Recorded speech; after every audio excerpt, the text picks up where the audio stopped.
Hello students, कैसे हो आप सब। आज हम chapter number 6 that is measurement and motion की क्वेश्चन आंसर्स कंप्लीट करते हैं। सबसे पहले है फिल इन द ब्लैंक्स। तो फर्स्ट क्या है, the standard unit of mass is the dash. तो स्टैंडर्ड यूनिट ऑफ मास कौन सा होता है, मास की स्टैंडर्ड यूनिट कौन सी होती है। तो हम मास को किस उसमें मेज़र करते हैं वो हमें बताना है, हम ग्राम में मेज़र करते हैं।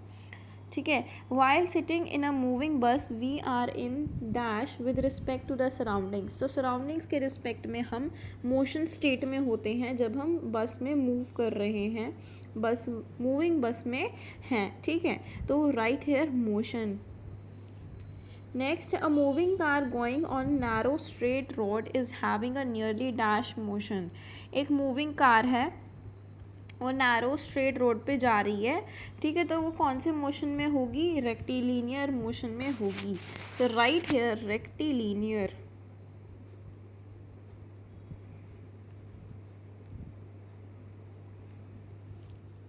Next, the motion of the needle of a sewing machine is an example of an dash motion. तो जो सुइंग मशीन में नीडल जब उसका मोशन होता है तो वो कौन सा मोशन होता है, वो ऑसिलेटरी मोशन होता है। So right here oscillatory.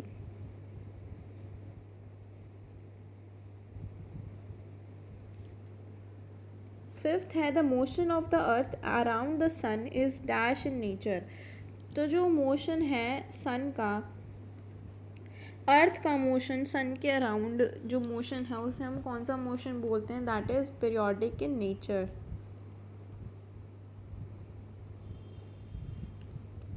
Next है हमारे पास ट्रू फॉल्स। तो ट्रू फॉल्स में फर्स्ट है measurement is needed to make correct decisions. तो मेजरमेंट करेक्ट डिसीजंस को सही दर्शाने में हमें हेल्प करता है, yes true. Metre scale can be use to measure the length of a playground. तो जो मीटर स्केल होता है वो लेंथ ऑफ प्लेग्राउंड को मेज़र करने के लिए हम यूज़ कर सकते हैं, नहीं। The motion of the moon around the earth is rectilinear motion, नहीं।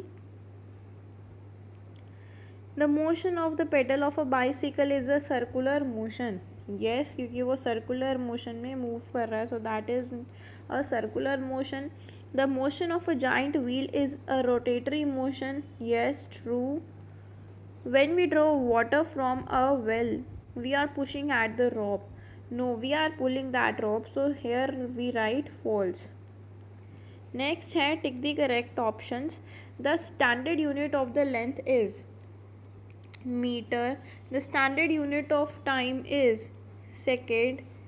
Third, the motion of the tip of a pen while writing is a और an। कौन सा मोशन जब हम किसी चीज़ को लिख रहे हैं पेन से, पेंसिल से, तो वो कौन सा मोशन होता है, कर्वी लीनियर मोशन होता है कि हम किसी भी कर्व से उसको लिख रहे हैं। ठीक है, तो that is known as the curvilinear motion. Which of the following four motions is different from the other three. तो इसमें से आपको बताना है कि जो फोर मोशंस हैं वो अदर थ्री से कैसे, कौन सा डिफरेंट है। So a fruit falling from a tree और the moving blades of a fan, a potter's wheel, spinning top, ये सारे सर्कुलर मोशंस के एग्जाम्पल हैं। लेकिन जो फ्रूट फॉलिंग फ्रॉम ट्री है वो कौन सा है, रेक्टिलिनियर मोशन का एग्जाम्पल है। Fifth, the motion of a swinging pendulum is a. जो मोशन होता है स्विंगिंग पेंडुलम का वो कौन सा मोशन है, that is a oscillatory motion. Next है हमारे पास D, how does measurement help us in our day to day life. तो मेज़रमेंट हमारी जो दिनचर्या होती है डे टू डे लाइफ में कैसे हमें हेल्प करता है वो हमें इसमें बताना है। अब जैसे हमने चैप्टर के फर्स्ट पेज पे ही रीड किया था कि अगर मेज़रमेंट हम गलत ले देते हैं, जैसे हमने कोई पीस लिया, किसी को अपना सूट स्टिच करवाना है, ठीक है, तो उसको अपना सूट स्टिच करवाने के लिए कितना मेज़रमेंट लेना पड़ेगा, तो वो पूरा एक मेज़रमेंट लेती है तभी जाके वो सही होता है। अगर गैस से करेगी, गैस से उसने कपड़ा ले लिया तो 1 मीटर छोटा आ गया या 1 मीटर बड़ा आ गया, तो 1 मीटर छोटा होगा तो उसकी ड्रेस नहीं बन पाएगी और 1 मीटर बड़ा होगा तो जो कपड़ा है वो वेस्ट हो जाएगा। So proper measurements are very important in our day to day life. We cannot manage things just by guessing about different quantities. तो आपको यहाँ से लेके फॉर एग्ज़ाम्पल यहाँ पे माला जो है इसका एग्जाम्पल गिवन है जो मैंने आपको भी बताया. ठीक है, तो by guess it may turn out to less and Taylor's requirement in the first case dress will not get made and second case जिसमें वेस्टेज होगी. सो दोनों में से कोई भी डिज़ायरेबल स्टेप्स नहीं है. तो हमें क्या करना चाहिए, मेज़रमेंट का यूज़ करना चाहिए जिससे हम एक्यूरेट मेज़र करके उतने ही मेज़रमेंट का कपड़ा ला सकें और वो माला उससे अपना कुर्ता सिलवा सके.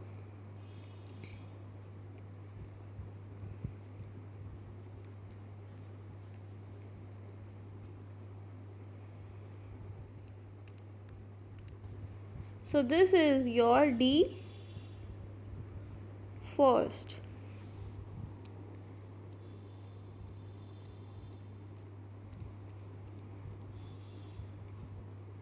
Next we move on to the second question of part number D, that is which type of watch is used to measure time intervals in a 200-meter race. तो जो रेसेस वगैरह होती हैं 200 हो 300 हो 500 हो तो उसमें हम एक स्पेशल टाइप ऑफ वॉच का यूज़ करते हैं. तो उसका नाम होता है stop watch.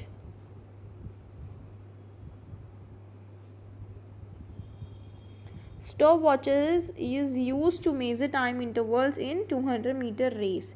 Next, when do we consider an object to be in motion?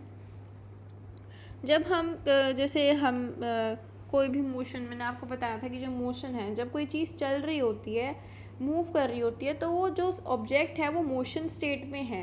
तो अगर हम मोशन को डिफ़ाइन करना चाहें तो मोशन को हम कैसे डिफ़ाइन करेंगे कि the object changes its position with respect to time. ठीक है, तो that object is known as motion. तो उसकी जो स्टेट होगी that is in motion state.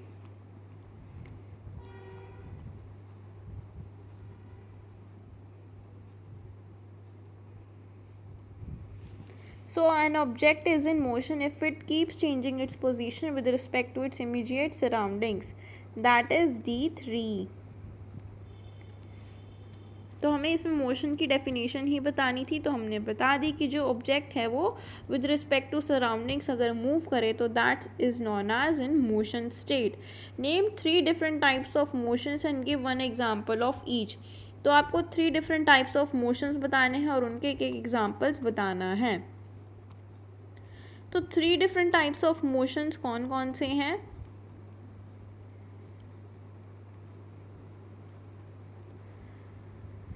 First is rectilinear motion. Rectilinear motion क्या है? जब an object is said to have rectilinear motion if it changes in its position are all along a straight line path. ठीक है, और इसका example क्या है? Car moving on a straight road.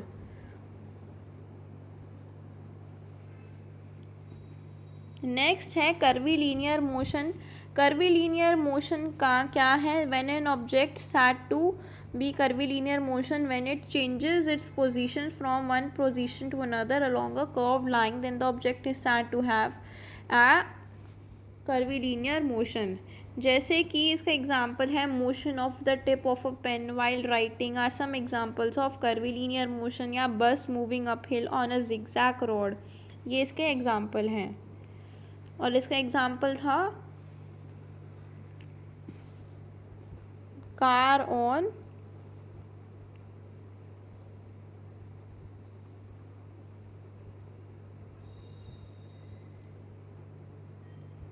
Straight road. तो हमने 2 बता दिए. थर्ड क्या है हमारा? Rotation motion. तो an object is said to have a rotational motion if it keeps on moving round and round or keeps on spinning without changing its place. So इसका क्या एग्जाम्पल होगा? रोटेटरी मोशन ऑफ व्हील या potters wheel.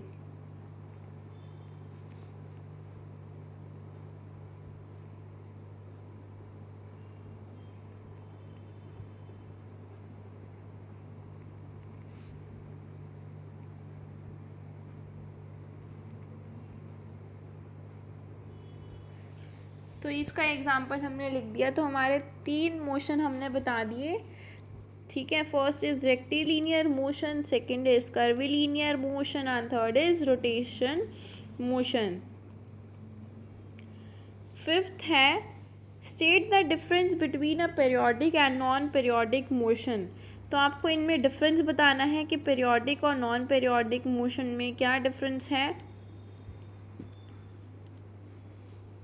Periodic motion तो ये है, a motion is said to have periodic if it repeats itself after a regular interval of time, and non periodic motion क्या है, जब उसको हम या तो वो अपने आप को रिपीट नहीं कर रहा या फिर does the repetitions in a regular irregular manner.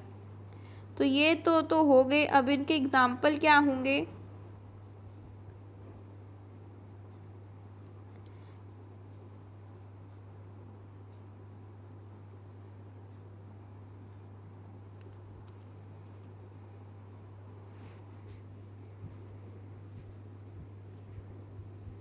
So periodic motion means जिसमें जैसे अर्थ है, अर्थ मूव कर रही है regular time interval of some example of periodic motion of the earth as it revolves around the sun once every year, या motion of hands of a clock. So these are the examples. D fifth में आपको ये लिखना है और इसके examples में आप लिखोगे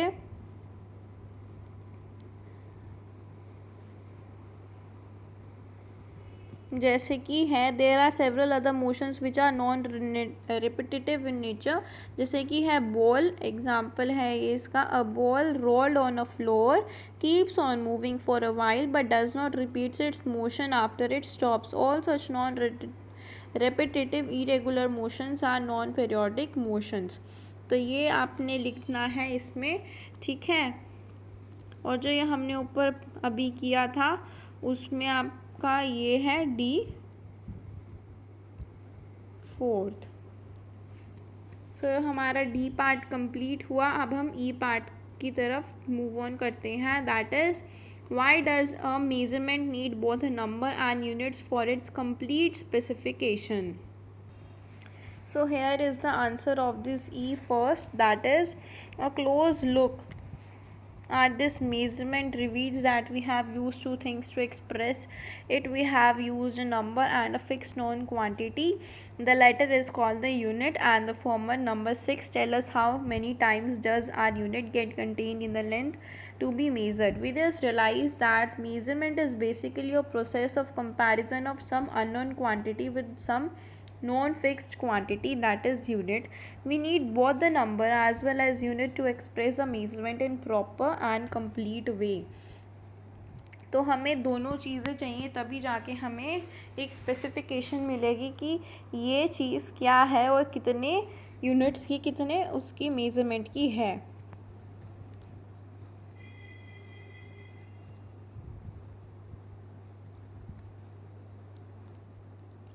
नेक्स्ट है हमारा second question, why is a foot step और hand span not use as a standard unit of length.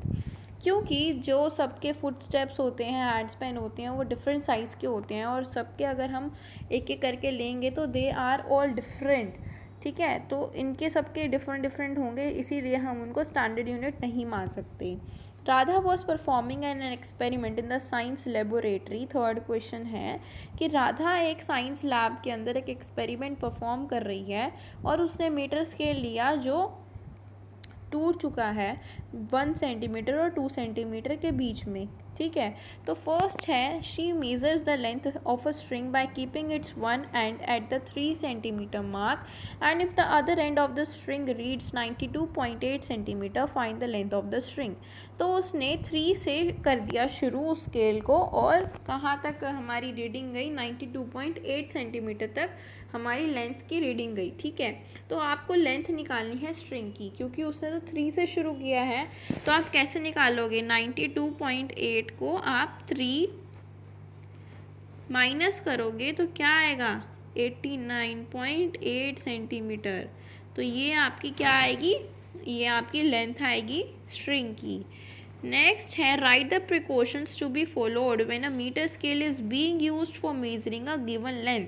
तो आपको प्रिकॉशंस बताने हैं जब भी आप मीटर स्केल को यूज़ करो तो आपको क्या यूज़ करना चाहिए, उसके क्या प्रिकॉशंस हैं।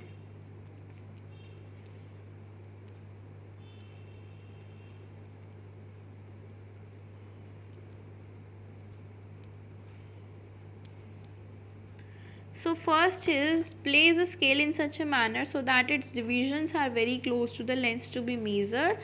Also the edge of the scale should be parallel to the length to be measured or should coincide with it. This is your E third B part. Keep the scale exactly along the length to be measured. If it is kept even a little tilted, the measurement will be incorrect. The zero mark of the scale should coincide with one end of the length to be measured. Keep the eye vertically above the end point and in line with the reading to be taken. If we look at it from sides, the readings will be somewhat different and incorrect. Do not use worn out or broken portion of the meter scale for measuring length. The correct way of using a worn out scale is shown in picture. तो आपको ऐसे ही जो राधा है उसने use किया, कहाँ से use किया 3 से, और कहाँ तक उसकी रीडिंग गई 92.8 तक। तो 92.8 में से आप क्या माइनस करोगे, 3 को माइनस करोगे ताकि आपकी रीडिंग आ सके, जो ये 2 सेंटीमीटर का गैप रह गया ये कवर हो सके। सो 92.8 में से 3 माइनस करेंगे तो 89.8 सेंटीमीटर आएगा। तो ये आपको सारे इसके प्रिकॉशंस लिखने हैं। ई question number 3 that is b part में आपको ये सारे प्रिकॉशंस लिखने हैं।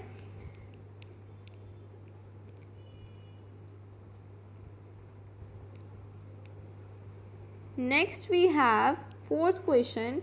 Explain the difference between rest and motion. Give 2 examples of each. तो आपको rest और motion के बीच का difference बताना है और उनके बारे में जो examples हैं वो भी लिखने हैं। So rest and motion. Rest, जब कोई चीज़ अपने रिस्पेक्ट में, सराउंडिंग्स के रिस्पेक्ट में मूव नहीं करती तो हम उसे रेस्ट बोलते हैं, लेकिन जब वो मूव करती है तब हम उस स्टेट को क्या बोलते हैं, मोशन स्टेट बोलते हैं।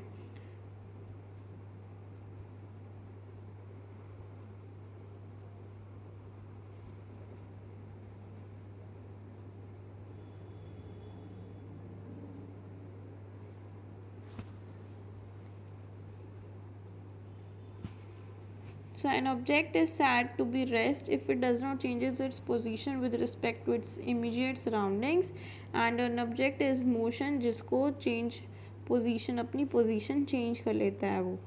ई के 4th में भी आप यही लिखोगे और इनके 2 एग्जाम्पल्स आप खुद बना के लिख सकते हो। जैसे रेस्ट पे क्या है, जैसे कोई बुक पढ़ी है तो आपको रेस्ट पे बताना है, तो आपको जो इसके एग्जांपल्स लिखने हैं वो लिख सकते हो आप। जैसे रेस्ट में आप लिख सकते हो book was placed on a book shelf. जो बुक है वो बुक शेल्फ पे ही पड़ी है रेस्ट पोजीशन में, वो इधर उधर हिल नहीं सकती।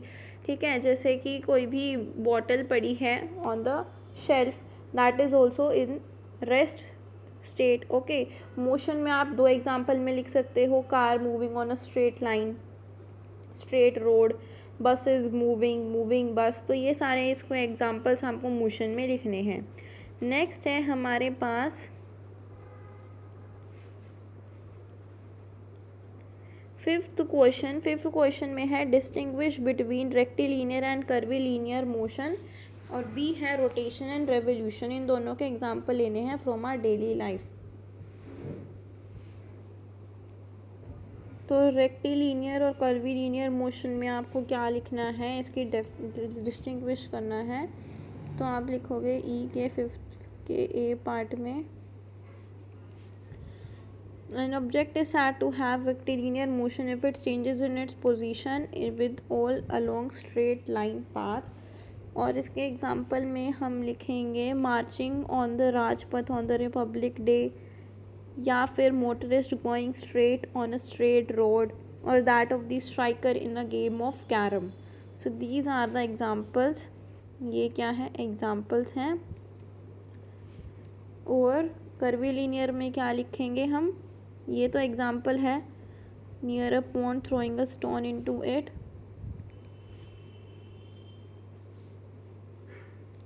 the falling stones move from one position to another along a curved line and curvilinear motion की definition ये है, और इसके examples ये भी लिख सकते हैं। नेक्स्ट था हमारा rotation revolution, E5 B part में रोटेशन मोशन की डेफिनेशन और इसका ये एग्जाम्पल लिखा, और रेवोल्यूशन में करेंगे the motion is known as if it moves around a central point changing its position continuously, तो उसको हम रेवोल्यूशन बोलते हैं।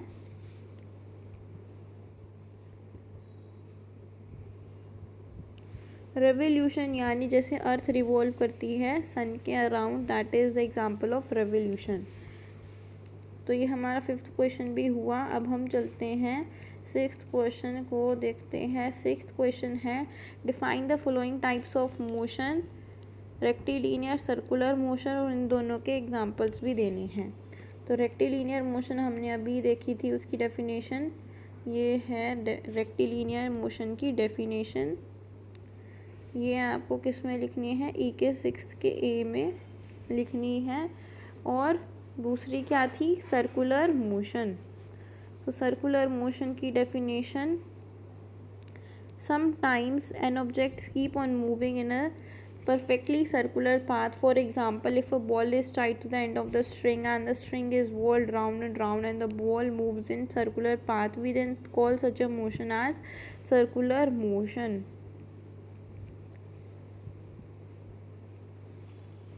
तो ये आपको बी वाले पार्ट में लिखना है, ई के 6 के बी में।